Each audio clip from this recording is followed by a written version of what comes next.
Good morning dear students. Good morning, very good morning. कैसे हैं आप सभी?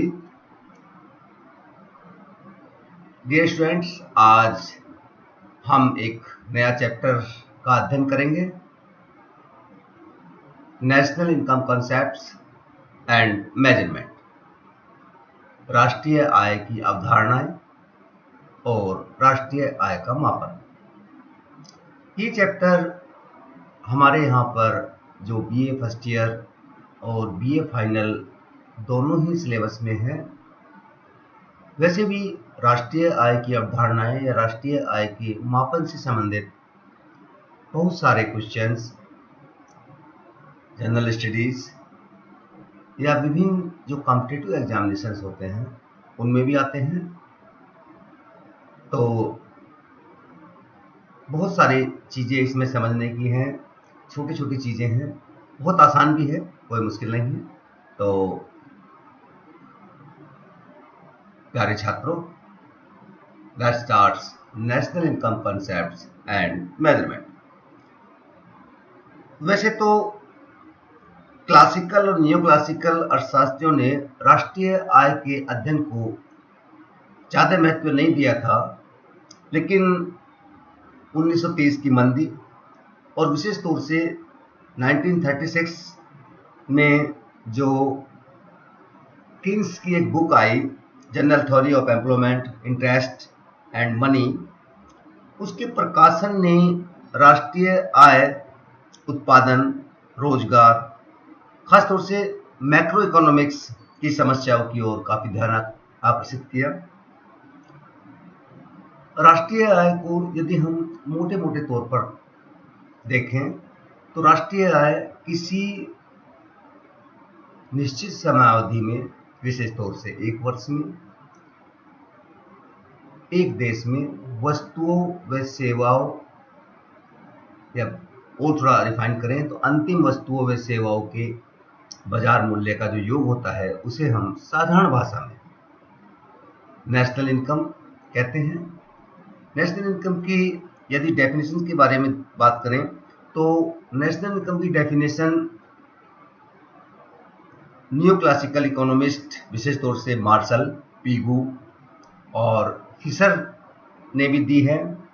आधुनिक परिभाषाओं में राष्ट्रीय आय समिति, साइमन कुनेट्स, सैमुअल्सन, बाउले रॉबर्टसन आदि ने राष्ट्रीय आय को परिभाषित किया है। जैसे कि स्लाइड में देख सकते हैं, राष्ट्रीय आय फाइनल गुड्स और सर्विसेज, अंतिम वस्तुओं व सेवाओं का बाजार मूल्य है जो किसी देश में पर्टिकुलर एक ईयर में, वन ईयर में, एक साल में उत्पादित की जाती है। राष्ट्रीय आय में विभिन्न प्रकार की वस्तुओं व सेवाओं का मूल्य सम्मिलित होता है। यदि हम इसको एग्जैक्ट डेफिनेशन के रूप में देखें तो दो तीन डेफिनेशन जो इम्पोर्टेंट हैं, जिससे इस कॉन्सेप्ट को समझने में हमें विशेष सहायता मिलेगी, उनके बारे में बात करते हैं।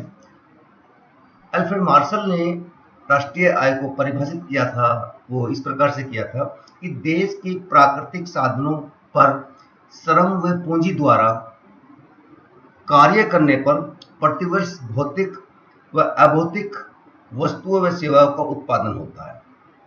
इन सब उत्पत्ति के योग को राष्ट्रीय लाभांश कहते हैं। मतलब एक साल में जो भौतिक व अभौतिक वस्तुओं का जो उत्पादन होता है, शुद्ध उत्पत्ति को जो हम एक टोटल कर लें, योग कर लें, उसको हम राष्ट्रीय लाभांश मार्शल ने कहा था। इसमें दोहरी गणना की संभावना रहती है, कुछ सही अनुमान नहीं लग सकते, थोड़ी सी इस डेफिनेशन में कमी है। एक डेफिनेशन पीगू ने दी, उन्होंने बताया कि किसी समुदाय की राष्ट्रीय आय वस्तुगत आय का वह भाग है जिसको मुद्रा में मापा जा सकता है और उसमें विदेशों से प्राप्त आय सम्मिलित होती है। पीगू ने जो राष्ट्रीय आय की गणना की वो इस प्रकार से कि केवल उन्हीं वस्तुओं व सेवाओं को राष्ट्रीय आय में समावेश करते हैं जिनको मुद्रा के मानदंड में मापा जा सकता है। इसके बाद प्रोफेसर फिशर ने एक राष्ट्रीय आय को परिभाषित किया। हाँ, यदि हम देखें मार्शल और पीगू दोनों की जो राष्ट्रीय आय को परिभाषित करने की जो थीम थी वो प्रोडक्शन को लेकर थी, उत्पादन को लेकर थी, जबकि फिशर ने उपभोग से रिलेट कर नेशनल इनकम को परिभाषित किया है। प्रोफेसर फिशर ने कहा है कि राष्ट्रीय लाभांश या आय में केवल अंतिम उपभोक्ताओं द्वारा प्राप्त की जाने वाली सेवाएं, चाहे वह भौतिक या अभौतिक परिस्थितियों या मानवीय कारणों से प्राप्त हुई हो, उनको सम्मिलित किया जाता है। अर्थात पूरी जो उत्पादन हुआ वह राष्ट्रीय आय का भाग नहीं है, बल्कि इस वर्ष मेरे द्वारा जो उपभोग की गई है वह राष्ट्रीय आय का भाग है। विशेष तौर से जो ड्यूरेबल गुड्स होती हैं, मोटरसाइकिल है, फ्रिज है, एसी है, कंप्यूटर्स हैं या बड़ी बड़ी बिल्डिंग्स हैं, वो उनकी कितने वर्ष की उनकी पीरियड, उनकी आयु है, उसके अनुसार राष्ट्रीय लाभांश को फिशर ने प्रभावित किया था। लेकिन इनकी भी आलोचना है कि उपभोक्ता का क्षेत्र विस्तृत होता है, टिकाऊ उपभोक्ता वस्तुओं के संदर्भ में उनकी कितनी हम आयु माने, मोटरसाइकिल की कितनी माने। दूसरा, वस्तुओं का हस्तांतरण हो जाता है, उसके स्वामित्व में परिवर्तन हो जाता है। मोटरसाइकिल आज मेरे पास है, कल मैंने आज उसको सेल कर दिया तो दूसरे के पास पहुंच जाएगी। इस प्रकार से इस डेफिनेशन में भी कुछ दोष थे। आधुनिक परिभाषाओं में राष्ट्रीय आय समिति ने राष्ट्रीय आय को परिभाषित किया है। उन्होंने कहा है कि राष्ट्रीय आय के अनुमान में बिना दोहरी गिनती किए हुए एक दी हुई अवधि में उत्पन्न की जाने वाली वस्तुओं व सेवाओं की मात्रा की माप की जा सकती है। उन्होंने कहा कि दोहरी गणना से बचते हुए अर्थात फाइनल गुड्स लें, इंटरमीडिएट गुड्स को सम्मिलित न करें। एक निश्चित अवधि, खासतौर से एक वर्ष में जो वस्तुओं और सेवाओं का उत्पादन होता है उसको राष्ट्रीय आय कहा गया है। इसी प्रकार साइमन कुजनेट्स हो, सैमुअल्सन हो, बावले हो, इन्होंने इसको परिभाषित किया है। यदि हम एक निष्कर्ष के तौर पर राष्ट्रीय आय को परिभाषित करें तो हम कह सकते हैं कि राष्ट्रीय आय का संबंध एक निश्चित अवधि प्राय एक वर्ष के साथ जुड़ा होता है और उस अवधि में देश में उत्पादित होने वाली सभी अंतिम वस्तुओं और सेवाओं को इसमें सम्मिलित किया जाता है। राष्ट्रीय आय की जो अवधारणा है उससे संबंधित तीन बातें हमारे जो डेफिनेशन हुई या परिभाषित हमने किया उसमें तीन बातें निकल कर आई। सबसे पहले वस्तुओं व सेवाओं का उत्पादन और खास तौर से जो वस्तुएं व सेवाएं एक वर्ष में एक देश में उत्पादित की, दोहरी गणना से बचाव, अंतिम वस्तुएं फाइनल गुड्स एंड सर्विसेज लेंगे हम, और निश्चित समावधि। क्योंकि निश्चित समावधि का मतलब केवल एक वर्ष होता है, क्योंकि राष्ट्रीय आय का संबंध स्टॉक से नहीं होता है, वस्तुओं व सेवाओं के प्रवाह से होता है। अतः हम राष्ट्रीय आय की धारणा को एक अवधि से जोड़ते हैं। भारत में विशेष तौर से जो वित्तीय वर्ष है वो 1 अप्रैल से शुरू होता है और 31 मार्च को खत्म होता है। जैसे कि 1 अप्रैल 2020 को प्रारंभ होगा और वो 31 मार्च 2021 को समाप्त होगा। तो ये राष्ट्रीय आय की बहुत सारी परिभाषाएं हैं। आई थिंक राष्ट्रीय आय के परिभाषाओं को हम थोड़ा सा समझ गए होंगे, क्योंकि राष्ट्रीय आय के विभिन्न बहुत सारे कॉन्सेप्ट्स हैं। हम उन कॉन्सेप्ट को अलग अलग समझेंगे तो राष्ट्रीय आय को समझने में हमें और मदद मिलेगी। राष्ट्रीय आय के कॉन्सेप्ट्स में ये जैसे राष्ट्रीय आय की परिभाषा की जो हमने बात की है उसी का चीज दी हुई है, the net value of all products and services of an economy during a year, एक देश में एक वर्ष में, काउंटेड विदाउट डुप्लीकेशन, अर्थात अंतिम वस्तुएं व सेवाएं लेते हैं, डुप्लीकेशन नहीं होना चाहिए, दोहरी गणना नहीं होना चाहिए, after having allowed for depreciation both in the public and private sector, दोनों का होता है, इन consumption and capital good sector. तो सभी का इसमें होता है। विदेशों से प्राप्त आय भी इसमें सम्मिलित होती है, अर्थात एक्सपोर्ट और इम्पोर्ट का जो शुद्ध योग होता है, शुद्ध योग का होता है, एक्सपोर्ट अधिक हो सकते हैं, इम्पोर्ट हो सकते हैं, उनमें जो भी अधिक होंगे प्लस माइनस करके उसको हम शुद्ध योग बोलते हैं, या नेट इनकम फ्रॉम एब्रॉड भी बोलते हैं। इसको हम राष्ट्रीय आय में सम्मिलित करते हैं। जैसे कि एक एग्जाम्पल दिया हुआ है सपोज 1 मीटर कपड़े की कीमत 20 रुपये है और 100 मीटर कपड़ा प्रोड्यूस किया गया, तो इस साल 2000 रुपये वो इकोनॉमी में जुड़ जाएंगे, अर्थात राष्ट्रीय आय का भाग 2000 रुपये हो। Basic concepts of national income, राष्ट्रीय आय की अवधारणाएं, जो बेसिक अवधारणाएं हैं उनकी हम बात करते हैं। ग्रॉस डोमेस्टिक प्रोडक्ट जीडीपी, सकल घरेलू उत्पाद, नेट डोमेस्टिक प्रोडक्ट एनडीपी, शुद्ध घरेलू उत्पाद, ग्रॉस नेशनल प्रोडक्ट जीएनपी, सकल या कुल राष्ट्रीय उत्पाद, नेट नेशनल प्रोडक्ट एनएनपी या शुद्ध राष्ट्रीय उत्पाद, पर्सनल इनकम पीआई व्यक्तिगत आय, डिस्पोजेबल पर्सनल इनकम डीपीआई खर्च योग्य या व्यय योग्य आय, और रियल इनकम वास्तविक आय। इनको हम अलग अलग भी पढ़ेंगे। एक थोड़ा सा अध्ययन हम सर्कुलर फ्लो ऑफ इनकम देख लेते हैं। वैसे तो ये अलग चैप्टर है, हम इसकी एक अलग से अध्ययन करेंगे, लेकिन इसमें थोड़ा सा जो 4 सेक्टर इकोनॉमी दे रखी है, इसमें 4 सेक्टर कौन कौन से हैं? हाउस होल्ड है, घरेलू क्षेत्र, फर्म है, उत्पादन क्षेत्र, फाइनेंशियल मार्केट है और गवर्नमेंट है। इनमें किस प्रकार से आय जनरेट होती है, किस प्रकार से वस्तुओं का उत्पादन होता है, एक क्षेत्र में उत्पादित दूसरे वस्तु द्वारा डिमांड किया जाता है, एक वस्तु में जो श्रम है या उत्पत्ति के साधन हैं, फैक्टर हैं, वो डिमांड किए जाते हैं, उन फैक्टर्स को इनकम होती है, वह उस दूसरे सेक्टर का खर्च होता है। इस प्रकार से किस प्रकार से एक इनकम का फ्लो विभिन्न क्षेत्रों में घूमता रहता है, ये 4 सेक्टर इकोनॉमी में दिखाया गया है। इसको हम अलग से अध्ययन करेंगे और देखेंगे कि 4 सेक्टर इकोनॉमी में किस प्रकार से 2 सेक्टर इकोनॉमी, 3 सेक्टर इकोनॉमी और 4 सेक्टर इकोनॉमी में अलग अलग आय किस प्रकार जनरेट होती है और किस प्रकार इसका फ्लो होता है। एक अलग से चैप्टर में हम इसको डिस्क्राइब करेंगे, अध्ययन करेंगे। सबसे पहले जो कॉन्सेप्ट्स की बात चल रही थी, gross domestic product. Gross domestic product का मतलब होता है एक डोमेस्टिक टेरिटरी या एक देश की सीमाओं के अंतर्गत जो फाइनल गुड्स और सर्विस प्रोड्यूस की जाती हैं, उनके मूल्य को, उनको हम कुल घरेलू उत्पाद या सकल घरेलू उत्पाद कहते हैं।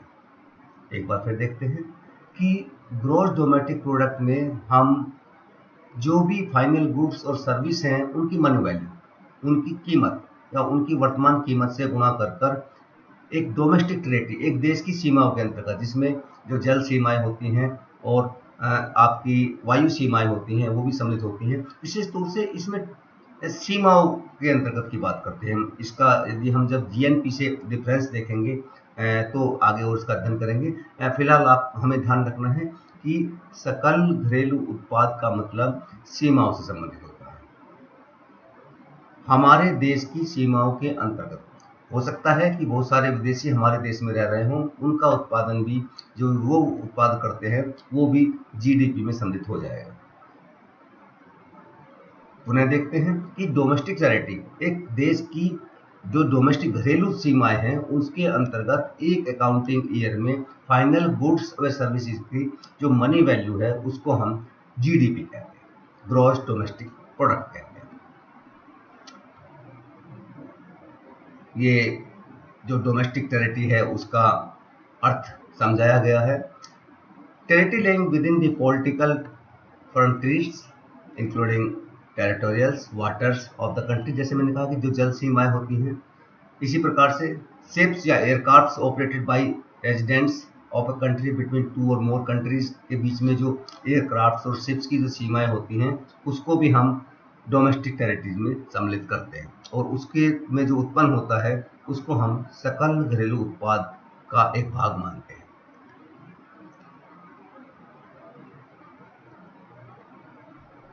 जीडीपी को हम करंट प्राइस पर और कांस्टेंट प्राइस पर, दोनों पर ही कैलकुलेट कर सकते हैं।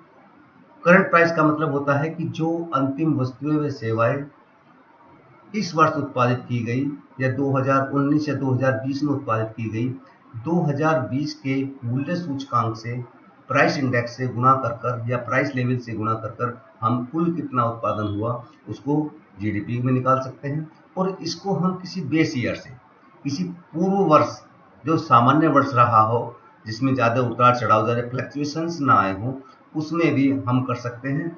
और उसको हम डोमेस्टिक प्रोडक्ट करंट प्राइस और domestic price on base price दोनों कहते हैं। अर्थात करंट प्राइस पे भी निकाल सकते हैं और बेस प्राइस पे भी निकाल सकते हैं। ये आपका कांस्टेंट प्राइस भी बोलते हैं इसको। हम एक पॉइंट ऑफ टाइम कोई सम ईयर बेस ईयर ले लेते हैं, उसको हम रियल ग्रॉस डोमेस्टिक प्रोडक्ट भी बोलते हैं, वास्तविक सकल घरेलू उत्पाद, क्योंकि उसमें हमें वास्तविक स्थिति का पता चल जाता है कि कितना उत्पाद में परिवर्तन हुआ है। और जब हम विशेष तौर से दो देशों की या दो अलग अलग समय की, वर्षों की जीडीपी की तुलना करते हैं, तो हम कांस्टेंट प्राइस पर जीडीपी की गणना करते हैं। सपोज हमें तुलना करनी है कि 2010 और 2018 में जीडीपी में क्या परिवर्तन आया, तो हम एक बेस ईयर लेंगे। सपोज हम 2009 के प्राइस पर, 2008 के प्राइस पर या 2012 के प्राइस पर दोनों ईयर्स की जो जीडीपी है उनकी गणना आसानी से कर सकते हैं। और वो जो रियल जीडीपी है उसको पता चलेगा। केवल कीमतों में परिवर्तन के कारण जीडीपी में परिवर्तन आएगा, वो नेग्लेक्ट हो जाएगा और जो वास्तविक उत्पादन में वृद्धि होगी वो हमारे सामने आ जाएगा। नेट डोमेस्टिक प्रोडक्ट, शुद्ध घरेलू उत्पाद। जीडीपी या वस्तुओं की सेवाओं के उत्पादन में बहुत सारी वस्तुएं हैं, कंपनी हैं, फैक्ट्रियां हैं, उसमें कुछ पूंजी अप्रचलित हो जाती है, कुछ घिसावट व्यय होता है, कुछ टूट फूट हो जाती है, इसको हम डिप्रिसिएशन बोलते हैं, या इसको हम कैपिटल कंजप्शन अलाउंसेस भी बोलते हैं, सीसीए, मूल्यह्रास या पूंजी उपभोग भत्ता। यदि जीडीपी में से हम जो टूट फूट है, डिप्रिसिएशन अलाउंसेस है, उनको माइनस कर दें, उनको घटा दें या सीसीए को घटा दें, तो हमारे सामने नेट डोमेस्टिक प्रोडक्ट, शुद्ध घरेलू उत्पाद आ जाता है। एक बार पुनः देखते हैं कि जीडीपी में से यदि हम डिप्रिसिएशन या कैपिटल कंजप्शन अलाउंसेस, पूंजी उपभोग भत्ता को माइनस कर देते हैं, घटा देते हैं, तो हमारे पास नेट डोमेस्टिक प्रोडक्ट एनडीपी या शुद्ध राष्ट्रीय उत्पाद प्राप्त होता है।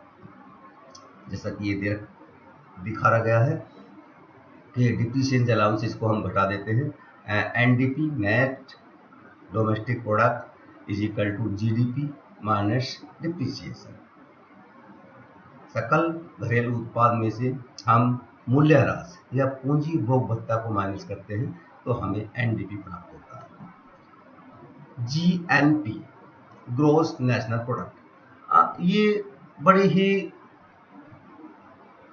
खास कॉन्सेप्ट है, बहुत ही इंपॉर्टेंट कॉन्सेप्ट है। यदि ये समझ में आ जाएगा तो सब चीज़ें इससे लिंक होती चली जाएंगी।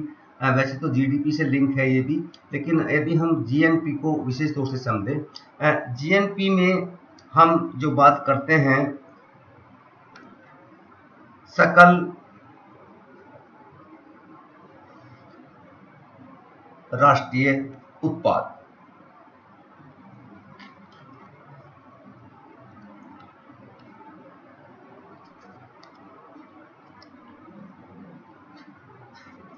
सकल राष्ट्रीय उत्पाद किसे कहते हैं? वैसे तो यदि हम जीएनपी जो हमने अभी जीडीपी पर कहे हैं, उसमें नेट जो हमारी फैक्टर अलाउंसेज हैं या फैक्टर की इनकम है फ्रॉम अब्रॉड, विदेशों से प्राप्त शुद्ध साधन आय है, उसको हम जोड़ दें तो हमारा जीएनपी आ जाता है। लेकिन जीएनपी निकालने के लिए हम जो देखेंगे वो एक थोड़ी सी डेफिनेशन के लिए बात करें तो सकल राष्ट्रीय उत्पाद किसी देश में एक वर्ष में उत्पादित सभी वस्तुओं व सेवाओं का माप है, जिसका मूल्यांकन प्रचलित बाजार मूल्य पर किया जाता है और जिसमें विदेशों से प्राप्त आय भी सम्मिलित की जाती है। यदि हम एक बार पुनः जीएनपी को परिभाषित करें, जीएनपी और जीडीपी दोनों में क्या अंतर है? जीएनपी में हम अपने देश के नागरिकों की बात करते हैं, जबकि जीडीपी में हम एक देश की सीमाओं की बात करते हैं। जीएनपी में जो विदेशों में हमारे कुछ इंडियंस हैं, जो वहाँ पर हमारी पूंजी लगी हुई है, वहाँ पर जो प्रोड्यूस हो रहा है, जो इंडियन कमा रहे हैं, या नेट इनकम हमारी इंडियंस की वहाँ पर है, वो यहाँ पर जुड़ जाएगी। और जो विदेशी भारत में काम कर रहे हैं, विदेशी पूंजी भारत में लगी हुई है, वो जो बाहर जाती है इनकम उसकी, वो घट जाएगी। इसे बोलते हैं हम net factor income from abroad, विदेशों से प्राप्त शुद्ध आय, या एक्स माइनस एम, आयात और निर्यात का जो अंतर होता है उसको भी हम बोलते हैं। सकल राष्ट्रीय उत्पाद या कंपोनेंट्स जीएनपी के विशेष तौर से जो होते हैं वो हम अंतिम वस्तुओं व सेवाओं को लेते हैं। इसमें एक वर्ष में जिस प्रकार से जीडीपी की हमने डेफिनेशन दी, वस्तुओं व उपभोक्ता वस्तुएं व सेवाएं होती हैं। उपभोक्ता वस्तुएं कई प्रकार से होती हैं, जैसे एकल उपभोग की वस्तु होती हैं, टिकाऊ उपभोग की वस्तुएं होती हैं, विभिन्न प्रकार की सेवाएं होती हैं, जैसे शिक्षक की सेवाएं हैं, डॉक्टर की सेवाएं हैं, वकील की सेवाएं हैं, जो एक बार में ही खत्म हो जाती हैं। दूसरा, सकल निजी घरेलू विनियोग, इसमें हम ग्रॉस प्राइवेट डोमेस्टिक इन्वेस्टमेंट होता है। इसको हम तीन चीज लेते हैं विशेष तौर से। इन्वेंट्री में विनियोग, इन्वेंट्री इन्वेस्टमेंट होता है। Gross domestic investment in fix capital formation, स्थिर पूंजी निर्माण में जो सकल घरेलू विनियोग होता है। और आवास, रहने योग्य निर्मित मकानों में और बिल्डिंग्स में जो निवेश होता है उसको। शुद्ध निर्यात, जैसे कि अभी बात कर रहे थे हम, नेट फैक्टर इंपोर्ट्स या net factor income, export minus import, निर्यात और आयात का अंतर सकल राष्ट्रीय उत्पादन में सम्मिलित किया जाता है। जैसा कि इसमें दिखाया गया है कि यदि हम ये वाला जो पोर्शन आप देखें, ये जीएनपी जीडीपी में यदि हम net factor income from abroad जोड़ दें तो हमारी ये जीएनपी आ जाती है। सकल राष्ट्रीय उत्पाद की कुछ विशेषताओं पर भी यहाँ प्रकाश डालना मैं चाहूंगा। पहले तो मौद्रिक माप होती है, मुद्रा में मापा जाता है। प्रवाह होता है, एक वर्ष में होते हैं, एक पर्टिकुलर टाइम होता है, पॉइंट ऑफ टाइम नहीं होता है। इसमें हम घिसावट और मूल्य ह्रास सम्मिलित करते हैं, दोहरी गणना से बचा जाता है। मुद्रा विनिमय में जो वस्तुएं व सेवाएं विनिमय होती हैं उन्हीं को हम सम्मिलित करते हैं। अनुमानित और आरोपित मूल्य भी होता है, जैसे कि कुछ कर्मचारियों को या कुछ लोग अपने मकान में रहते हैं, उनके आरोपित मूल्य हम इसमें सम्मिलित करते हैं। कुछ वर्जित मदें हैं जिसको राष्ट्रीय आय में या जीएनपी में हम सम्मिलित नहीं करते हैं, जैसे अंतरण भुगतान है, टैक्सेस हैं, जो हिस्सेदारी के लाभांश हैं, पूंजीगत लाभांश हैं, गैर कानूनी क्रियाओं से कमाया गया धन है, वो जीएनपी में सम्मिलित नहीं होता है। यदि हम जीएनपी की और थोड़ी सी हम बात करें तो जीएनपी दो प्रकार से हम मापते हैं। जीएनपी एट मार्केट प्राइस और जीएनपी एट फैक्टर प्राइस, इसका अध्ययन हम करेंगे। पहले हम देखते हैं नेट नेशनल प्रोडक्ट। अभी हमने जीएनपी का अध्ययन किया। जीएनपी से हम आसानी से एनएनपी निकाल सकते हैं, जैसे कि हम जीडीपी और एनडीपी में संबंध है, वही जीएनपी और एनएनपी में संबंध है। एनएनपी निकालने के लिए जीएनपी में से हम डिप्रिसिएशन और या कैपिटल कंजप्शन अलाउंसेस को माइनस कर देते हैं। जैसे कि हमने बात किया, पहले भी किया था कि बहुत सारी पूंजी अप्रचलित हो जाती है, घिसावट वह होता है, टूट हो जाती है, उसको रिप्लेस करना पड़ता है। उस सीसीए कैपिटल कंजप्शन अलाउंसेस को यदि हम जीएनपी में से माइनस कर देते हैं तो हमारा एनएनपी या शुद्ध राष्ट्रीय उत्पाद आ जाता है। शुद्ध राष्ट्रीय उत्पाद को हम एनडीपी में से भी निकाल सकते हैं। एनएनपी या शुद्ध राष्ट्रीय उत्पाद बराबर एनडीपी शुद्ध घरेलू उत्पाद प्लस एनएफआईए, इसका मतलब होता है net factor income from abroad. NNP at factor cost और नेशनल इनकम। इसको थोड़ा सा समझने की जरूरत है। अभी हम जो जीएनपी प्रचलित मूल्य पर निकाल रहे थे वो होती है हमारी जीएनपी एट मार्केट प्राइस। उसमें से यदि डिप्रिसिएशन हम कम कर देते हैं, डिप्रिसिएशन कम करते हैं तो ये एनएनपी जो हमारी आई है,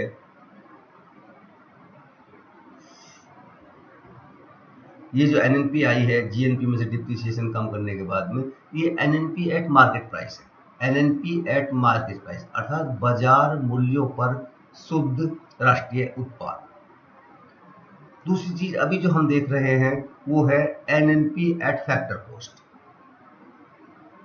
साधन लागत पर, एनएनपी या साधन लागत पर शुद्ध राष्ट्रीय उत्पाद। उत्पत्ति के जितने भी साधन हैं उनको उत्पादन प्रक्रिया में कितनी कितनी आय जनरेट होती है, कितनी कितनी इनकम मिलती है। जैसे श्रम को मजदूरी या सैलरीज मिलती हैं, इसी प्रकार से पूंजी को लाभ मिलता है, ब्याज मिलता है, लगान मिलता है। इस प्रकार से जो उत्पत्ति के साधन हैं, जो फैक्टर हैं, उनको क्या क्या साधनों को जो उनकी आय प्राप्त होती है उसको कैलकुलेट करके हम नेट इनकम फ्रॉम एब्रोड जो देते हैं तो हमारा एनएनपी एट फैक्टर कॉस्ट आ जाता है। एनएनपी एट फैक्टर कॉस्ट हम वैसे भी निकाल सकते हैं। इसको निकालने के लिए क्या करते हैं, एनएनपी एट फैक्टर कॉस्ट निकालने के लिए जो NNP at market price, NNP at market price हमने कैसे निकाली थी, जीएनपी में से यदि हम डिप्रिसिएशन मूल्यह्रास घटा देते हैं तो एनएनपी एट मार्केट प्राइस बाजार कीमतों पर शुद्ध राष्ट्रीय उत्पाद में प्राप्त हो जाता है। लेकिन वो जो प्राप्त होता है क्योंकि बाजार मूल्यों में अप्रत्यक्ष कर जुड़े हुए होते हैं, उत्पत्ति के साधनों को कुछ सब्सिडी भी मिलती है। यदि हम उस अप्रत्यक्ष कर को एनएनपी एट मार्केट प्राइस में से घटा दें और जो सब्सिडी मिलती है उसको जोड़ दें तो एनएनपी एट फैक्टर कॉस्ट आ जाती है। और वास्तव में नेशनल इनकम, राष्ट्रीय आय जो हम बोलते हैं वो एनएनपी एट फैक्टर कॉस्ट बोलते हैं। जी स्टूडेंट्स ध्यान रखें, नेशनल इनकम का जो कॉन्सेप्ट है, राष्ट्रीय आय किसे कहते हैं, एनएनपी एट फैक्टर कॉस्ट अर्थात साधन लागत पर शुद्ध राष्ट्रीय उत्पाद को ही हम राष्ट्रीय आय कहते हैं। जैसे कि अभी बात कर रहे थे हम एनएनपी एट फैक्टर कॉस्ट और नेशनल इनकम और एफआईडी प्लस एनएफआई, ये नीचे वाला देखो, एफआईडी factor income and in the domestic territory of a country. अभी जो हमने कहा उत्पत्ति के साधनों को जो आय प्राप्त होती है उसमें यदि हम net factor income from abroad जोड़ दें तो हमारा एनएनपी एट फैक्टर कॉस्ट आ जाती है। इसका एक तरह से और निकाल सकते हैं, एनएनपी एट फैक्टर कॉस्ट निकालने के लिए हम क्या करते हैं, NNP at market price, NNP हम मार्केट प्राइस कैसे निकालते हैं, जीएनपी में से डिप्रिसिएशन निकालते हैं। एनएनपी एट मार्केट प्राइस में से हम यदि इनडायरेक्ट टैक्स माइनस कर दें और सब्सिडी जोड़ दें तो एनएनपी एट फैक्टर कॉस्ट हमारी आ जाती है। साधन लागत पर शुद्ध राष्ट्रीय उत्पाद या राष्ट्रीय आय प्राप्त करने के लिए हम बाजार लागत पर एनएनपी शुद्ध राष्ट्रीय उत्पाद में से अप्रत्यक्ष करों को घटा देते हैं, माइनस कर देते हैं और सब्सिडी जो प्राप्त होती है उत्पत्ति के साधनों को उसको जोड़ देते हैं। वह हमारी एनएनपी एट फैक्टर कॉस्ट या साधन लागत पर शुद्ध राष्ट्रीय उत्पाद या नेशनल इनकम हमें प्राप्त होती है। ओके, नेक्स्ट देखते हैं पर्सनल इनकम और डिस्पोजेबल इनकम। तो जी स्टूडेंट्स हम ये समझ चुके होंगे। अब हम बात करते हैं पर्सनल इनकम, इसे बोलते हैं हम व्यक्तिगत आय। व्यक्तिगत आय में हमेशा व्यक्तिगत आय राष्ट्रीय आय से थोड़ी कम होती है क्योंकि जो उत्पत्ति के साधनों को आय प्राप्त होती है वह समस्त उपलब्ध नहीं हो पाती है।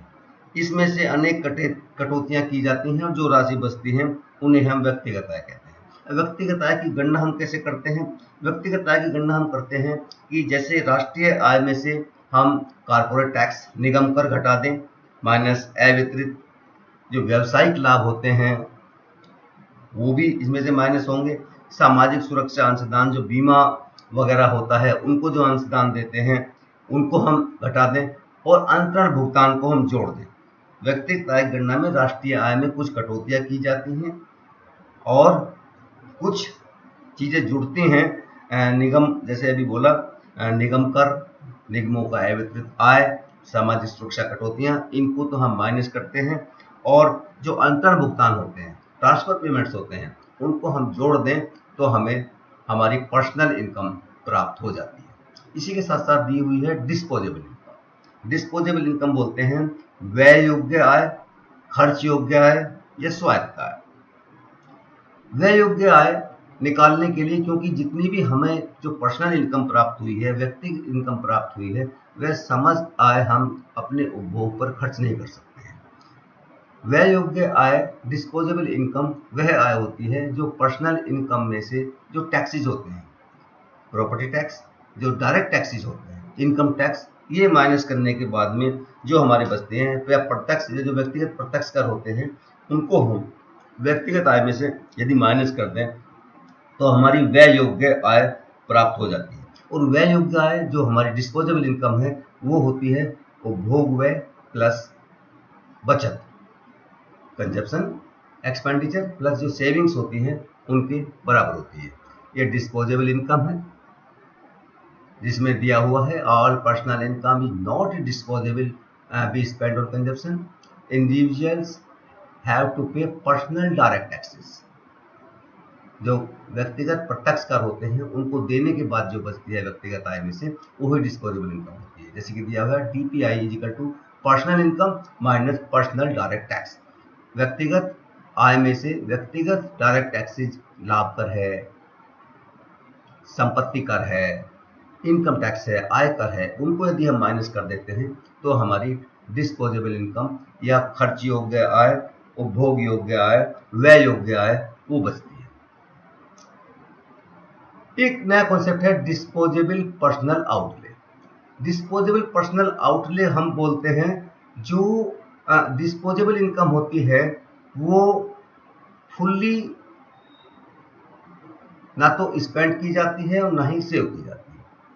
सेविंग के बाद में, जैसे दिया हुआ है, disposable personal income may be spend fully और individually may save what remains after saving. Saving के बाद में जो हम उपभोग पर खर्च करते हैं उसे हम पर्सनल आउटले बोलते हैं। अर्थात जो हमारी व्यय योग्य आय है या डिस्पोजेबल इनकम है, उसमें से सेविंग कितना हो गया, उस सेविंग को यदि हम निकाल दें तो बाकी का जो बचा वो हमारी पर्सनल आउटले होती है। उसको हम जो खर्च करते हैं, कंजप्शन पर खर्च करते हैं, उसको बोलते हैं।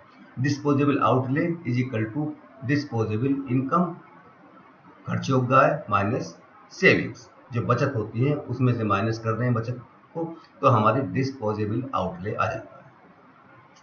रियल इनकम, रियल इनकम का जैसे कि हमने बात किया था कि हम प्राइस इंडेक्स से किसी बेस ईयर से जोड़ दें, यदि तुलना की हम बात करें तो रियल इनकम बराबर होती है मनी इनकम प्राइस इंडेक्स। किसी पर्टिकुलर ईयर का प्राइस इंडेक्स लेते हैं और वो पर्टिकुलर बेस ईयर ऐसा लेते हैं जिसमें कि ज़्यादा फ्लक्चुएशंस ना आया हो, मल्टीपल बाई 100। इससे हम वास्तविक आय या रियल इनकम निकाल सकते हैं। एक कॉन्सेप्ट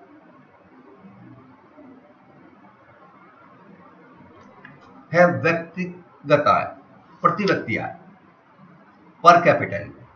पर कैपिटा इनकम बोलते हैं हम कि जो हमारी नेशनल इनकम है, पर्टिकुलर ईयर की नेशनल इनकम है, उसमें हम पर्टिकुलर ईयर का यदि जो पॉपुलेशन है, जनसंख्या है, उसका भाग दे दें, उससे डिवाइड कर दें, तो हमारी पर कैपिटा इनकम या प्रति व्यक्ति आय आ जाती है। आजकल दो देशों के आर्थिक विकास की तुलना करने के लिए, आर्थिक वृद्धि की तुलना करने के लिए हम पर कैपिटा इनकम को ज़्यादा देखते हैं। अब तो नया कंसेप्ट आ गया है कि हम पर कैपिटा इनकम भी नहीं देखते, हम कल्याण जो हुआ है कितना वो देखते हैं, डिस्ट्रीब्यूशन कैसा है। हो सकता है कि पर कैपिटा इनकम ज़्यादा हो लेकिन डिस्ट्रीब्यूशन सिस्टम इतना अच्छा ना हो, जो संपत्ति है, आय है, वो अधिकांश पॉपुलेशन जो है वो गरीब हो और आय का अधिक भाग कुछ कम हाथों में ही समाहित हो। तो हम बात कर रहे थे पर कैपिटा इनकम। प्रति व्यक्ति आय निकालने के लिए नेशनल इनकम किसी वर्ष की राष्ट्रीय आय में हम उसी वर्ष की जनसंख्या का भाग दे देते हैं, तो वो हमारी पर कैपिटा इनकम या प्रति व्यक्ति आय आ जाती है। स्टूडेंट्स, ये थे राष्ट्रीय आय के अवधारणाएं या concepts of national income. I think आप अच्छे से समझ गए होंगे। यदि फिर भी कोई दिक्कत है, कोई प्रॉब्लम है, तो हम उन्हें इन्हें देख सकते हैं। आज हमने पढ़ा GDP, NDP, GNP, NNP, NNP at market price, NNP at factor price या राष्ट्रीय आय, personal income, disposable income, real income, per capita income, प्रति व्यक्ति आय। आप इन्हें इस वीडियो को बार बार सुनें। कोई चीज़ आपको समझ में नहीं आ रही है तो प्लीज़ मुझे अवश्य बताएं। मैं आपके पास मेरा मोबाइल नंबर भी है और आप व्हाट्सएप पर एक मैसेज छोड़ सकते हैं, मैं आपको फ़ोन करूंगा। ये जो वीडियो है राष्ट्रीय आय की, वो 2 भागों में है। इसके अगले वीडियो में हम राष्ट्रीय आय के मापन के संबंध में बात करेंगे। प्लीज़ अपना ध्यान रखिएगा। जो सरकार, केंद्र सरकार या राज्य सरकार की गाइडलाइंस हैं, उनका पालन करते रहिएगा अवश्य ही। और जो मास्क, भीड़ में जाएं तो मास्क अवश्य बांधें, सोशल डिस्टेंसिंग का पालन कीजिएगा, हाथ साबुन से धोते रहिएगा। प्लीज़ अपने स्वास्थ्य का ध्यान रखिएगा। Okay, thank you.